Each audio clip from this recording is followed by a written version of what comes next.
Waktunya bersaat teduh dengan Tuhan melalui bacaan Alkitab satu pasal sehari dalam kitab Nabi-Nabi Kecil bahagian pertama seri yang ketiga. Kitab Hosea pasal 3 dengan perikop diterima kembali tapi dianggap sepi. Mari baca Alkitab, mari dengar Alkitab, dan mari lakukan apa yang Allah firmankan di dalam Alkitab. Maka iman dan pengharapanmu tidaklah sia-sia. Tuhan Yesus Allah Putra, Alfa dan Omega memberkati, dan Allah Roh Kudus akan menuntun untuk memahami. Salam kasih dan doa dari Rumah Produksi Endang Silitonga Tanjung Bible Audio Ministry. Mari memulainya dengan doa dalam hati.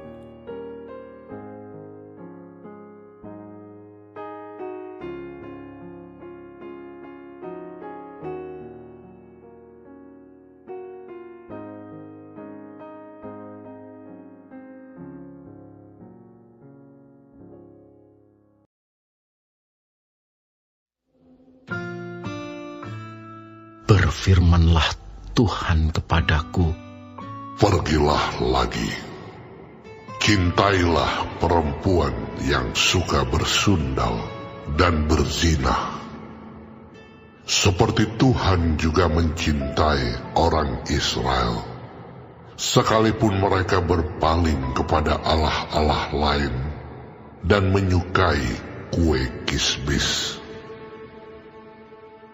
Lalu aku membeli dia bagiku dengan bayaran 15 sikal perak dan 1,5 homer jelai. Aku berkata kepadanya, lama engkau harus diam kepadaku dengan tidak bersundal dan dengan tidak menjadi kepunyaan seorang laki-laki. Juga aku ini tidak akan bersetubuh dengan engkau. Sebab lama orang Israel akan diam dengan tidak ada raja, tiada pemimpin, tiada korban, tiada tugu berhala, dan tiada efod dan terafim. Sesudah itu orang Israel akan berbalik dan akan mencari Tuhan Allah mereka dan Daud raja mereka. Mereka akan datang dengan gementar kepada Tuhan dan kepada kebaikannya pada hari-hari yang terakhir.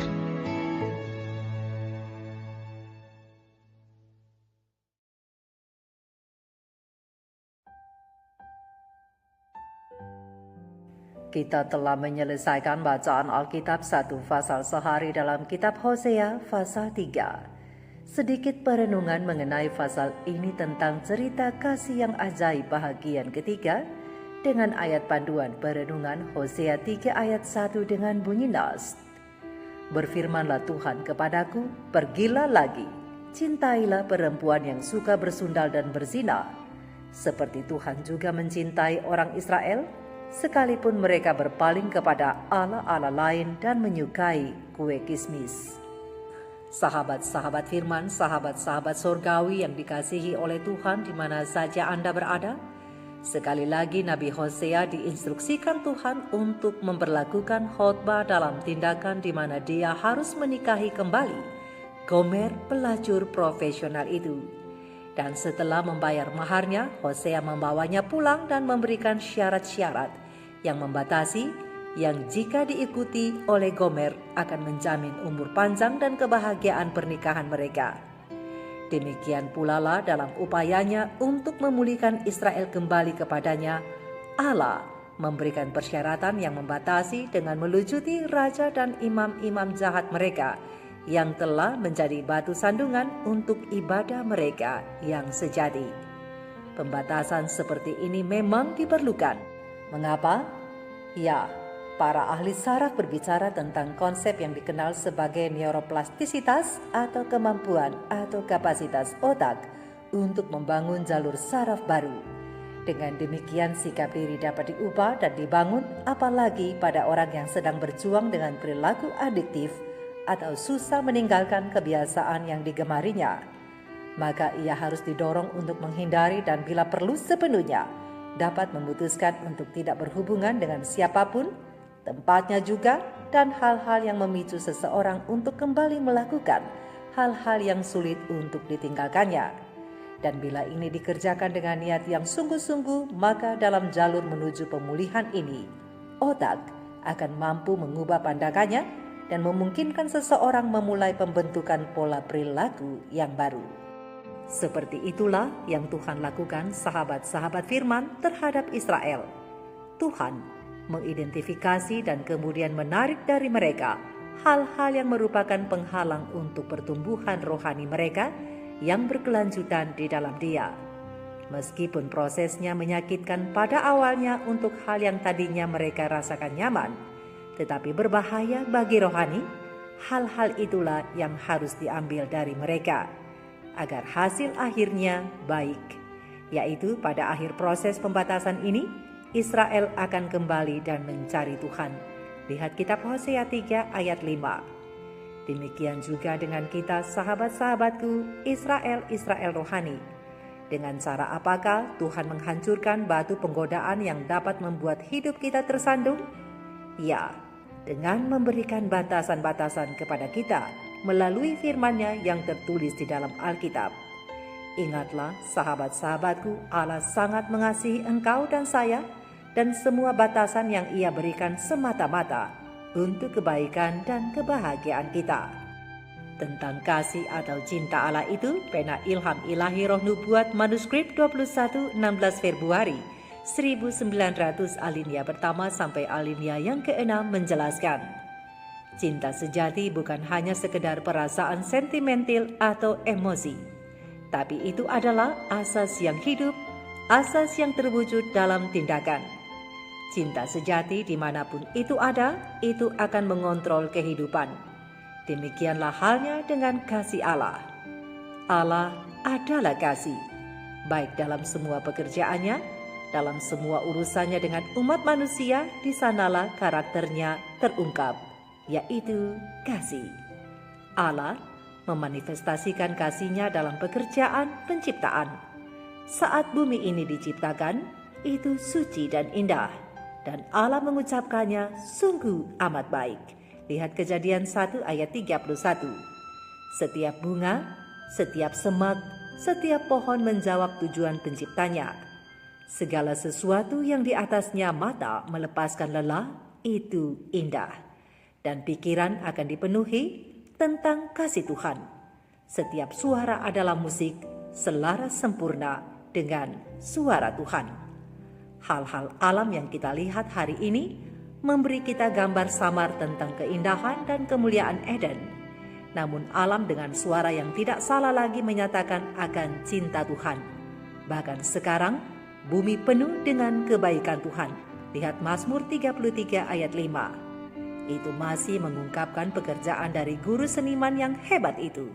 Dan itu menyatakan bahwa Yang Maha Kuasa dalam kekuasaan agung, dalam kebaikan dan belas kasihan telah menciptakan segala sesuatu.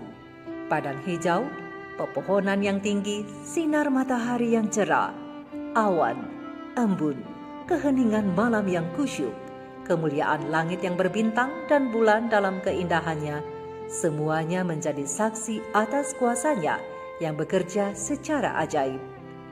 Bukan setetes hujan yang turun, tidak ada secerca cahaya pun yang ditumpahkan ke atas dunia kita yang tidak berterima kasih ini. Tetapi itu bersaksi tentang kesabaran, panjang sabar Tuhan dan kasih setia-Nya yang besar. Dengan menggoda manusia untuk berbuat dosa, setan berharap untuk melawan gelombang cinta ilahi yang mengalir kepada umat manusia. Tapi sebagai gantinya, pekerjaannya malah menghasilkan manifestasi baru, yaitu kasih dan belas kasihan dan kebaikan Allah semakin bertambah dalam. Ini dibuktikan dengan penebusan. Dalam penebusan, Allah telah mengungkapkan kasih-Nya dalam pengorbanan, sebuah pengorbanan yang begitu luas dan dalam dan tinggi sehingga tak terukur. Allah begitu mencintai dunia ini sehingga Ia memberikan putranya yang tunggal, sehingga barang siapa yang percaya kepadanya tidak akan binasa, melainkan beroleh hidup yang kekal. Yohanes 3 ayat 16. Semua cinta Bapa yang turun dari generasi kepada generasi melalui saluran hati manusia. Semua mata air kelembutan yang telah terbuka dalam jiwa manusia hanyalah sebagai arus kecil menuju samudra tak terbatas jika dibandingkan dengan yang tak terbatas tanpa daya, yaitu cinta Tuhan. Lidah tidak dapat mengucapkannya, pena tidak dapat melukiskannya. Engkau hanya dapat merenungkannya setiap hari dalam hidupmu. Engkau mungkin saja menyelidiki kitab suci dengan rajin untuk memahaminya. Engkau dapat mengerahkan segala usaha dan kemampuan yang telah Tuhan berikan kepadamu dalam upaya untuk memahami kasih dan belas kasih Bapa Surgawi. Namun di baliknya ada sesuatu yang tidak terbatas. Engkau dapat mempelajari kasih itu selama berabad-abad, namun engkau tidak pernah dapat sepenuhnya memahami panjang dan lebarnya, dalam dan tingginya kasih Allah dalam memberikan putranya untuk mati bagi dunia. Keabadian itu sendiri tidak pernah bisa mengungkapkannya sepenuhnya. Namun saat kita mempelajari Alkitab dan merenungkan kehidupan Kristus dan rencana penebusan, tema-tema besar ini akan semakin terbuka untuk kita pahami. Jadi sahabat-sahabat firman, masukkan ke dalam pikiran kita bahwa batasan-batasan yang diberikan kepada kita adalah karena kasih Allah. Kasih yang hendak menyelamatkan kita. Ya, ingatlah, untuk kehidupan kita yang selanjutnya Allah rela memberikan yang terbaik dari sorga. Masakan untuk kerohanian kita tidak dilakukannya? Jadi sahabat-sahabat firman, sahabat-sahabatku, kita harus berterima kasih kepada Tuhan untuk batasan-batasan itu, dan bukan merasa seperti dikekang oleh batasan itu. Karena yang Tuhan lakukan adalah untuk kebaikan semua orang yang dikasihinya. Kiranya rema kisah kasih yang ajaib bahagian ketiga ini dapat menjadi berkat bagi kita semua untuk mau melihat betapa Allah mencintai kita sehingga Ia memberikan batasan yang mendatangkan kebahagiaan dan hidup yang kekal di dalam Dia melalui putranya, Yesus Kristus, yang telah memberikan hidupnya bagi kita. Mari kita renungkan ini bersama. Tuhan Yesus memberkati. Maranatha. Shalom.